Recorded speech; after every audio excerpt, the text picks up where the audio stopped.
Hey guys, Jason here. I just wanted to do a quick review on a chart that Rosenberg posted in our general chat and our alerts and patterns chat earlier today. He posted this LABU 5-minute chart and he looked for a little bit of confirmation from the group to take a look at his chart and see what everyone saw. I took a look at that and I agreed with what he had posted. Rosenberg and I were talking as the chart was developing and we saw the break occur, but we did not see the sudden downside move that you usually see after this sort of pattern break. The ascending wedge pattern is a pretty reliable indicator of an upcoming downside move, and when it does break, you can usually rely on a really quick drop in the price action. So we didn't see that, and we decided to take a little time to try and figure out what we missed and how it could have helped us if we had paid more attention to it. So one of the first things I did was I zoomed out on a more macro scale on the 5-minute chart for this ticker. And the reason I did that was because often you can run into situations where you can develop a bias on a pattern and it's hard to see beyond that. So I try to start over sometimes and see what I end up with. In this case, I drew two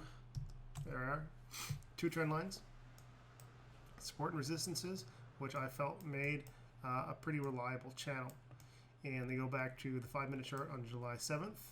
And we've got a touch here, a near confirmation, confirmation, confirmation. And on the other side, we have multiple touches as well.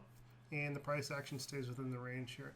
So one of the reasons we didn't see a big collapse here is that we are still inside this price action and this upside trend. So there's bull pressure at this point, despite the break. And if we zoom in on this, we can see that we had a break and there was a small dip and a recovery and then another downside move. So we need to look further to determine, could we have explained this area of resistance up here as well. To do that, I went to the daily chart and I tried to take a look at that area over the last few days. So when I'm doing this, I go back, I sort of ignore where we are now, and I take my horizontal line and I look for multiple areas of support and resistance. So we can see over here, hopefully you can see my cursor, it's at 3505. We've got an area of support resistance here as well at 3505 and this area, so I'll draw on there and I will draw on there because we also got a couple touches there, and that's the area I'm looking at, so I'm not going to go too far beyond. And then I go back to my 5-minute chart, and what do you know, our chart bucked up against right against one of those daily resistances, and then it turned back. So what that tells us is that this ascending wedge was accurate in the sense that we did see a change in the price action.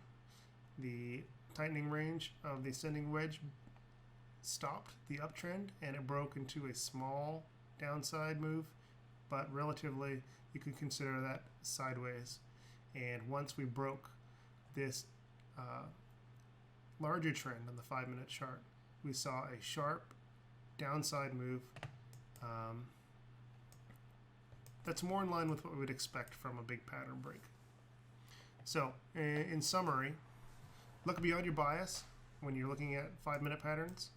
Take a step back if you're wrong, try to figure out what happened, and don't be afraid to include supports and resistances from your daily levels on your charts. So White99 traded with us. He's a trial member, and I think he managed to pull a good $500 out of this trade.